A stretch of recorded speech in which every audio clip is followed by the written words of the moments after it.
مسلمانوں میں تعلیمی پسماندگی کو دور کرنے اور اعلیٰ تعلیم کی طرف گامزن کرنے کے لیے سماجی کارکنان اور تعلیم یافتہ طبقہ اب سرگرم نظر آ رہے ہیں۔ ہماری آنے والی نسل کیسے ترقی کریں،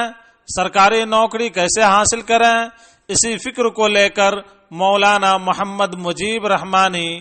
چیئرمین مولانا ابوالکلام آزاد اسلامیہ کالج، بانی جامعہ اصلاح البنات سہرسہ،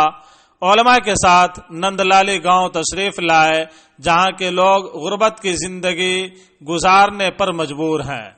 جس کو آپ دیکھ سکتے ہیں۔ مولانا نے فرمایا کہ آپ لوگ اپنے بچوں کو اعلیٰ تعلیم یافتہ بنائیں اور بچوں کو اسکول بھیجیں تاکہ معاشرہ تعلیم یافتہ ہو سکے اور پسماندگی دور